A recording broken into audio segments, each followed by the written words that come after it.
ومن أحسن قولا ممن دعا إلى الله وعمل صالحا وقال إنني من المسلمين.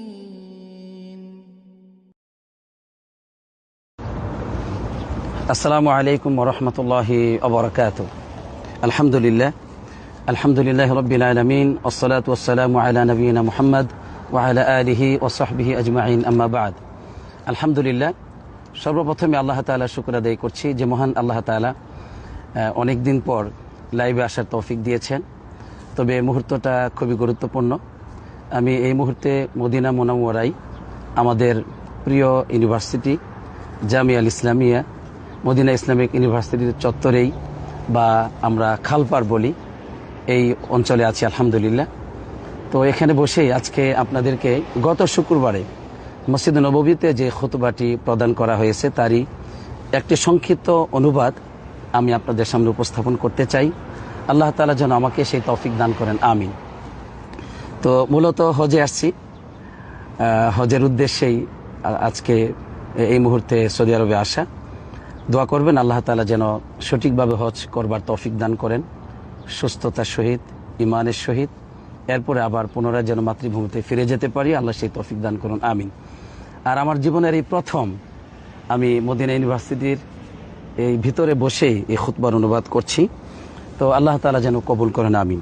গত শুক্রবারের খুতবার বিষয়টি খুবই গুরুত্বপূর্ণ একটি বিষয় ছিল। তা ছিল যে নিরাপত্তা ও ঈমান শান্তিময় জীবনের মূল ভিত্তি। নিরাপত্তা এবং ঈমান এই দুটো উপকরণ আপনার জীবনে থাকতে হবে। এই দুটো নিয়ামতের মাধ্যমেই আপনি পাবেন শান্তিময় একটি জীবন, সুখময় সমৃদ্ধময় একটি জীবন পাবেন দুনিয়াতে, আলহামদুলিল্লাহ। তো সম্মানিত খতিব সাহেব, আমাদের জীবনে ঈমানের এবং নিরাপত্তার যে এত গুরুত্ব রয়েছে সেটাকে তিনি কোরআন এবং সুন্নাহর মাধ্যমে তুলে ধরেছেন। আমিও সেই বিষয়গুলোকে তুলে ধরবার চেষ্টা করব। আল্লাহ তাআলার কাছে আমি তৌফিক চাচ্ছি তিনি যেন খুব সহজভাবে, সংক্ষিপ্তভাবে, মাগরিবের সময়ও প্রায় হয়ে গেছে, মাগরিবের আগে আমি যেন উপস্থাপন করতে পারি, আল্লাহ আমাকে সেই তৌফিক দান করুন, আমিন। সম্মানিত খতিব সাহেব ভূমিকা স্বরূপ প্রথমেই তিনি আলোচনা করেছেন, নসিহত করেছেন। তিনি বলেছেন তোমরা আল্লাহ তাআলাকে ভয় করো। কিভাবে?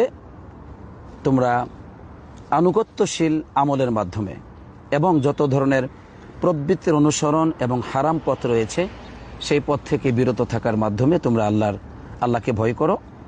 আর যদি এই কাজটি করতে পারো তাহলে তোমরা জাহান্নামের আযাব থেকে বেঁচে যাবে। ওয়া তাফুজু বিরিদওয়ানিল্লাহি ওয়াল জান্নাত, আর আল্লাহ তাআলার সন্তুষ্টি এবং জান্নাতের মাধ্যমে তোমরা সফলতা পাবে, আলহামদুলিল্লাহ। এরপর তিনি বললেন যে হে মুসলমানগণ, ইসলাম এটা নির্ধারণ করে দিয়েছে যে এই পৃথিবীতে একমাত্র আল্লাহ তাআলার ইবাদত হবে, শুধুমাত্র তারই ইবাদত হবে, আর কারো ইবাদত নয়। আর সেই ইবাদতের নীতিমালা এভাবে নির্ধারণ করেছে যে আল্লাহর ইবাদতের মধ্যে রয়েছে আল্লাহ রাব্বুল আলামিনের হক, এবং সেখানে রয়েছে মানুষের হক, পাশাপাশি রয়েছে রাসূলুল্লাহ সাল্লাল্লাহু আলাইহি ওয়াসাল্লামের হক। তাহলে প্রথমে আল্লাহর হক, এরপরে হচ্ছে রাসূলুল্লাহ সাল্লাল্লাহু আলাইহি ওয়াসাল্লামের হক, এরপরে হচ্ছে ওমা লিল ইবাদি বা'দুহুম আলা বা'দ, এবং বান্দাদের একে অপরের উপর হক। তাহলে তিনটি হক, আল্লাহর ইবাদতের মধ্যে তিনটি হক সীমাবদ্ধ রয়েছে। একটি হচ্ছে আল্লাহ তাআলার হক, দুই রাসূলুল্লাহ সাল্লাল্লাহু আলাইহি ওয়াসাল্লামের হক, তিন নম্বর হচ্ছে যে বান্দাদের একজনের উপর আরেকজনের হক। এই হকগুলো যদি আমরা আদায় করতে পারি তাহলে লিয়াকুনাল মুসলিম আবদান সালিহান, তখন একজন মুসলমান সে নেক বান্দা হতে পারবে। আর যে নেক বান্দার ঘোষণা কোরআনুল কারীম আল্লাহ তাআলা সূরাতুন নিসার 69 নম্বর আয়াতের মধ্যে বলেছেন যে ওমাইয়ুতিল্লাহ ওয়ার রাসূলা ফাউলাইকা মাআল্লাযীনা আন'আমা আল্লাহু আলাইহিম মিনান নাবিয়্যিন ওয়াস সিদ্দীকিনা ওয়াশ শুহাদাই ওয়াস সালিহিন ওয়া হাসুনা উলাইকা রফিকা। এই আয়াতের মধ্যে আল্লাহ তাআলা স্পষ্টভাবে বলেছেন যে ব্যক্তি আল্লাহ তাআলার আনুগত্য করবে, রাসূলুল্লাহ সাল্লাল্লাহু আলাইহি ওয়াসাল্লামের আনুগত্য করবে, তারা বা ওই ব্যক্তি অথবা তারা তাদের সাথে থাকবে যাদের উপর আল্লাহ তাআলা নিয়ামত দিয়েছেন। তারা কারা? মিনান নাবিয়্যিন, নবীদের সাথে থাকবে মানে আখিরাতে, ও সিদ্দীকিন, যারা সিদ্দিকিন সত্যবাদী তাদের সাথে থাকবে, ও শুহাদা শহীদদের সাথে থাকবে, ও সালিহিন আল্লাহ তাআলা নেক বান্দা যে আছে তাদের সাথে থাকবে। সুবহানাল্লাহ। তাহলে এই নেক বান্দারা নেক বান্দা যারা আছে, এই নেক বান্দা তারা আল্লাহর আনুগত্য করে, আল্লাহর রাসূল সাল্লাল্লাহু আলাইহি ওয়াসাল্লামের আনুগত্য করে, আলহামদুলিল্লাহ। এরপরে খতিব সাহেব তিনি নেক বান্দার বা সালেহ কোন ব্যক্তি তার একটি ব্যাখ্যাও তিনি দিয়েছেন। বললেন সৎ মানুষ হচ্ছে ওই মানুষ, নেক মানুষ ওই মানুষ, হুয়া মান আদ্দা হাক্কাল্লাহি ওয়া হুকুকাল ইবাদ, যে নাকি আল্লাহ তাআলার হক আদায় করবে এবং বান্দাদের হক আদায় করবে, সেই হচ্ছে নেক মানুষ, আল্লাহ নেক বান্দা। আর সে ওই তাশাহুদের মধ্যে মুসল্লিরা যে দোয়া করে, এই দোয়ার অন্তর্ভুক্ত হবে, আলহামদুলিল্লাহ। আসসালামু আলাইনা ওয়া আলা ইবাদিল্লাহিস সালিহিন, যে দোয়া করা হচ্ছে যে আল্লাহ আমাদের উপর তুমি শান্তি বর্ষণ করো এবং আল্লাহর নেক বান্দাদের উপর আল্লাহ তুমি শান্তি বর্ষণ করো। বলছে এই নেক বান্দার যারা, তারা এই দোয়ার অন্তর্ভুক্ত হবে, আলহামদুলিল্লাহ। তো এই ভূমিকাটা আমরা জানলাম যে ইসলাম আমাদের উপর যে হকগুলো নির্ধারণ করেছে সেটা হচ্ছে আল্লাহর হক, রাসূলুল্লাহ সাল্লাল্লাহু আলাইহি ওয়াসাল্লামের হক এবং মানুষের হক। এই হকগুলো আদায় করতে পারলেই আমরা আল্লাহ নেক বান্দা হতে পারবো। আর নেক বান্দা যদি আমরা হতে পারি তাহলে আলহামদুলিল্লাহ আমরা কিন্তু উত্তম মানুষের সাথে আমরা থাকতে পারবো, নবীদের সাথে, সিদ্দিকীনদের সাথে, শুহাদাদের সাথে এবং সালিহিনদের অন্তর্ভুক্ত মানুষদের সাথে আমরা থাকতে পারবো। সবকিছু মিলেই নেক বান্দা হওয়ার ব্যাপারে সম্মানিত খতিব সাহেব এখানে আমাদেরকে উৎসাহ প্রদান করেছেন। আমরা যেন ভালো মানুষ হই, আমরা যেন নেক মানুষ হই। এবার তিনি কিছু হকের কথা বলছেন, হকগুলোর কথা তিনি উল্লেখ করেছেন যে আল্লাহর হক, বান্দাদের হক, যেমনটি আল্লাহ তাআলা সূরাতুন নিসার ৩৬ নম্বর আয়াতে কারিমে বলেছেন। এই আয়াতকে আয়াতুল হুকুক বলা হয়। এখানে অনেকগুলো হক রয়েছে। কি কি শুনুন।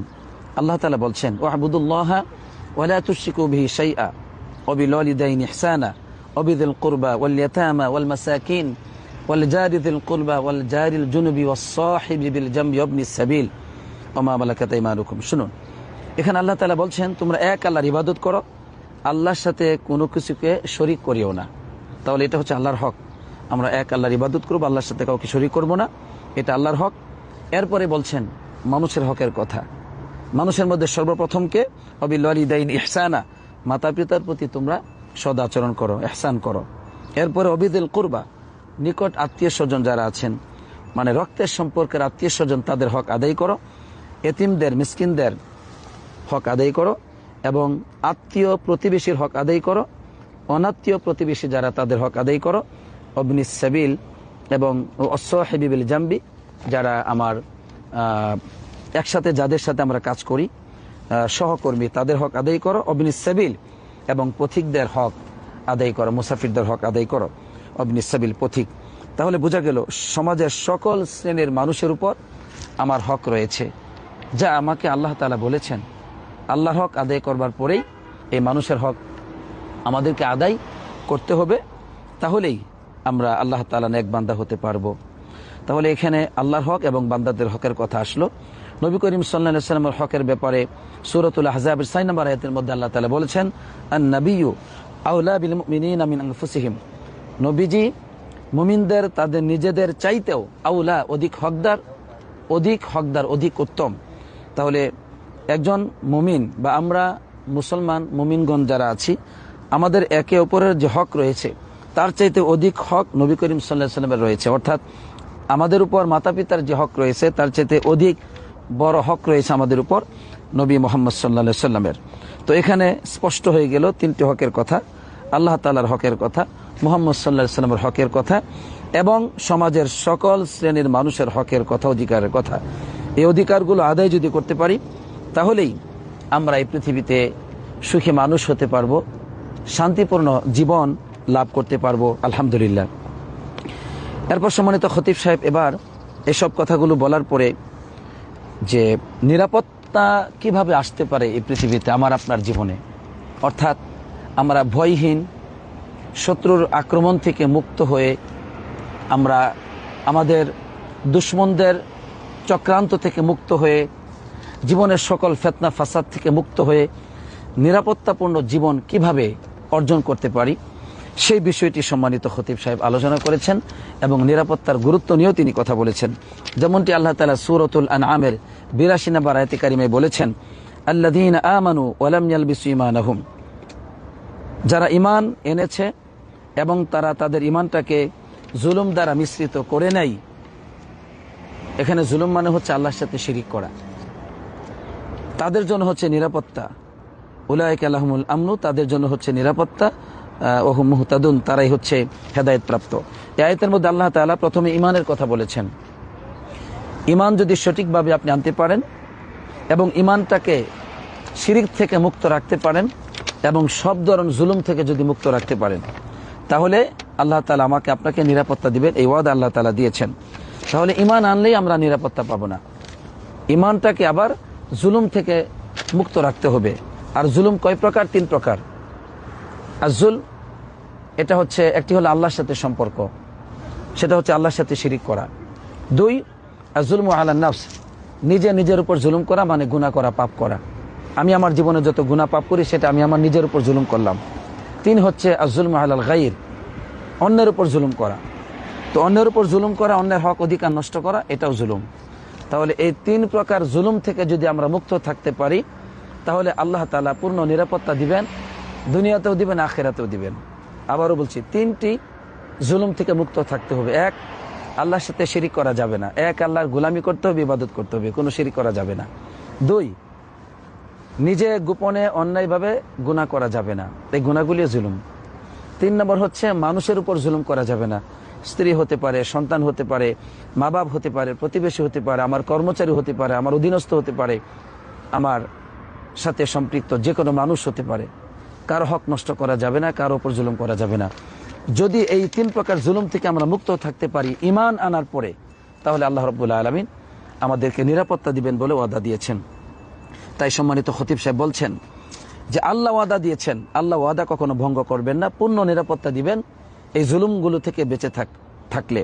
এরপরে বললেন ওমান নাকাসা মিন ঈমানিহি, যে ব্যক্তির ঈমানের মধ্যে ত্রুটি হবে, ওয়াকা মিনহু বা'দু যুলম লিল ইবাদি আও লিনাফসিহি, ঈমানের মধ্যে ত্রুটি করলো, এরপরে সে কখনো জুলুমের মধ্যে লিপ্ত হলো, নিজের উপর হতে পারে, অন্যের উপর হতে পারে, সে জুলুমে লিপ্ত হলো। বলছেন নাকাসা মিন আমনিহি ওয়া সাআদাতিহি ফিদ দুনিয়া ওয়াল আখিরা বিকদরি মা নাকাসা মিন তাওহীদিহি ওয়া বিকদরি মা নাকাসা মিন ইস্তিকামাতিহি, যে দুনিয়াতে এবং আখিরাতে ঠিক ওই পরিমাণ নিরাপত্তা তার জীবন থেকে চলে যাবে, যেই পরিমাণ তার ঈমানের মধ্যে ত্রুটি থাকবে, যেই পরিমাণ সে আল্লাহ তাআলার দিনের উপর অটল থাকবে না। অর্থাৎ আল্লাহর দিনের উপর অটল থাকার ক্ষেত্রে, আল্লাহর ইবাদতের মধ্যে অটল থাকার ক্ষেত্রে যে পরিমাণ সে ত্রুটি করবে এবং যেই পরিমাণ ঈমানের মধ্যে তার ত্রুটি হবে, বলছে দুনিয়াতে আখিরাতে ওই পরিমাণ নিরাপত্তার অভাবের মধ্যে সে পড়বে, নাউজুবিল্লাহ। তাহলে কত দামি কথা বলেছেন যে আমরা জীবনে যত বেশি আল্লাহর ইবাদত করব এবং সব ধরনের জুলুম থেকে আমরা মুক্ত থাকব, ঠিক ওই পরিমাণ নিরাপত্তা, সুখ, শান্তি, সৌভাগ্যশালী জীবন আল্লাহ তাআলা আমাদেরকে দান করবেন, আলহামদুলিল্লাহ। আর জীবনে যত ইবাদত থেকে দূরে থাকবো, এর মানে ইমানের ত্রুটি, এরপরে মানুষের প্রতি জুলুম করব, নিজেরাও গোপনে গোপনে জুলুম করব, ঠিক ওই পরিমাণ ভয়ভীতি, নিরাপত্তাহীনতা আমাদেরকে গ্রাস করবে দুনিয়াতে, ওই পরিমাণ দুঃখ যন্ত্রণা আমাদের জীবনে চেপে বসবে, আর কবরেও আখিরাতেও ওই পরিমাণ নিরাপত্তাহীনতা আমাদের জীবনে আসবে আখিরাতে। সুতরাং যদি আমরা নিরাপত্তা পেতে চাই, সুখময় জীবন পেতে চাই, তাহলে আমাদেরকে ঈমান আনতে হবে, আল্লাহর হক আদায় করতে হবে, নিজেদের উপর কোনো জুলুম করা যাবে না অন্যায় করে, এবং অন্য মানুষের উপর জুলুম করা থেকে বিরত থাকতে হবে। তাহলেই এই দুনিয়াতে সুখময়, আনন্দময়, এক সমৃদ্ধময় জীবন আমরা অর্জন করতে পারবো। সেই ওয়াদা কোরআনে এসেছে, হাদিসেও এসেছে, আলহামদুলিল্লাহ। আল্লাহ নবী সাল্লাল্লাহু আলাইহি ওয়াসাল্লাম তিনি এক মহিলার সম্পর্কে বলেছেন, মানে এটা কিন্তু নবীজির যুগে ঘটেছিল এই নিরাপত্তা, সাহাবাদের যুগে ঘটেছিল, আরবে কোনো নিরাপত্তা ছিল না।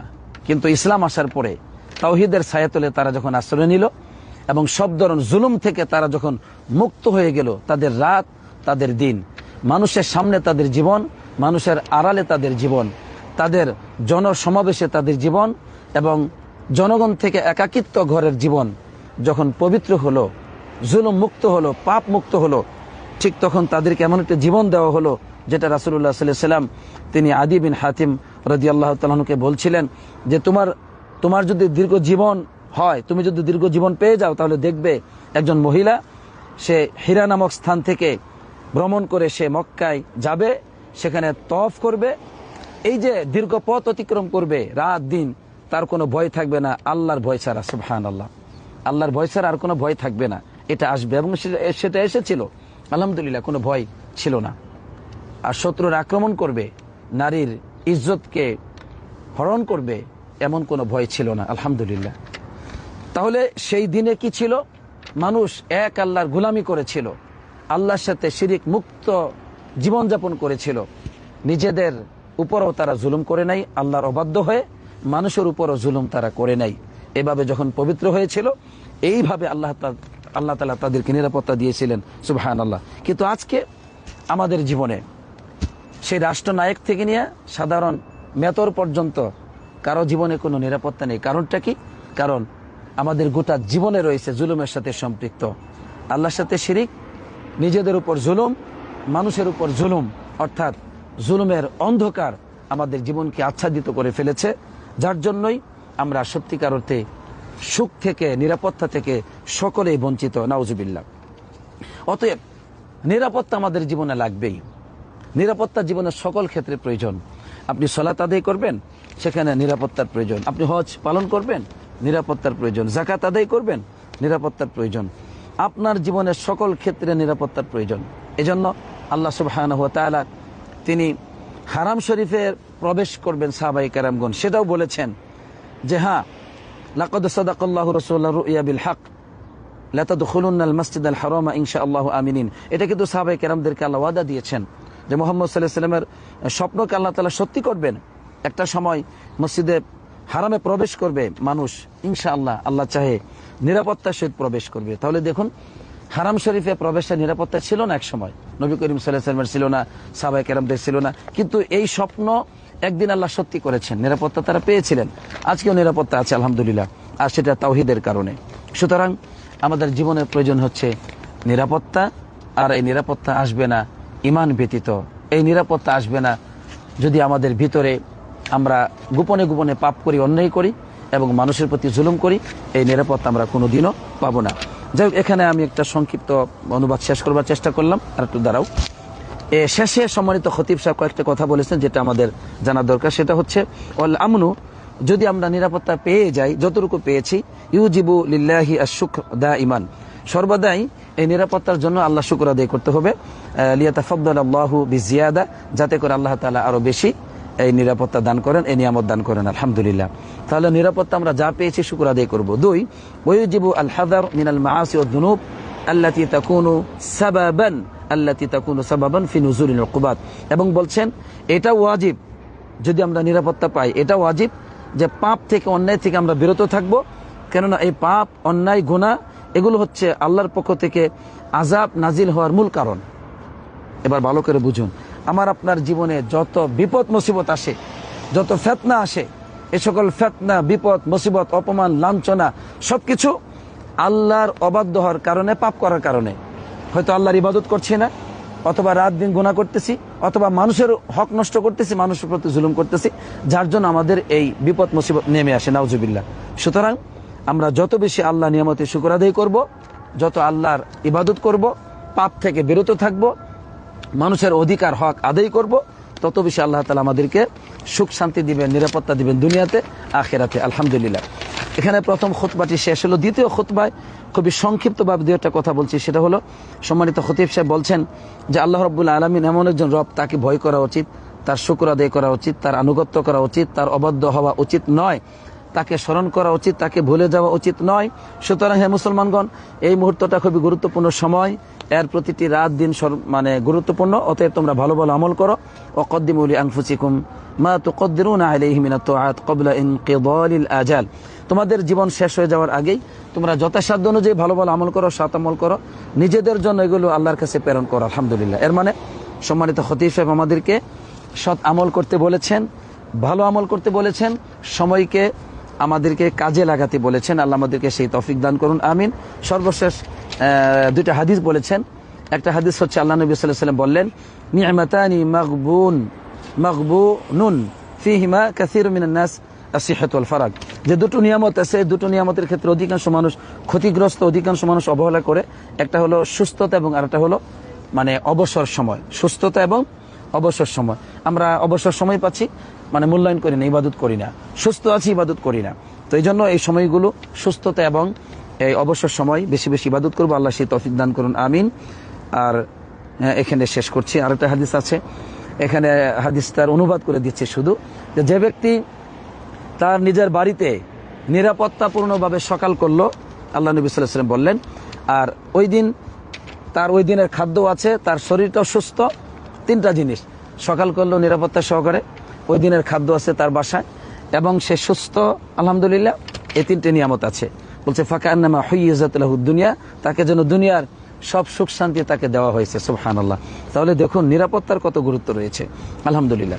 তো আজকে আমরা সম্মানিত খতিব সাহেব আলী বিন আব্দুর রহমান আলী আল হুদাইফি, আব্দুর রহমান আলী আল হুদাইফি হাফিজাহুল্লাহ, তিনি যে খুতবাটি দিয়েছেন তা হচ্ছে ঈমান এবং নিরাপত্তা, এই দুটো হচ্ছে আমাদের সুখময় জীবনের উপকরণ, মূল ভিত্তি। আলহামদুলিল্লাহ আমরা এটা বুঝতে পেরেছি যে আমরা যদি দুনিয়াতে আখিরাতে নিরাপত্তা পেতে চাই, ঈমান আনতে হবে সঠিকভাবে এবং শিরিক মুক্ত ঈমান লাগবে, ঈমানের মধ্যে কোনো শিরিক মিশ্রণ থাকা যাবে না। পাশাপাশি আমাদের দরকার হচ্ছে এই নিরাপত্তা যদি পেতে চাই তাহলে আমাদের আল্লাহর সাথে শরিক করা যাবে না, এটা বড় জুলুম। নিজেদের গোপনে গোপনে গুনাহ পাপ থেকে বিরত থাকতে হবে, আল্লাহর হক নষ্ট করা যাবে না।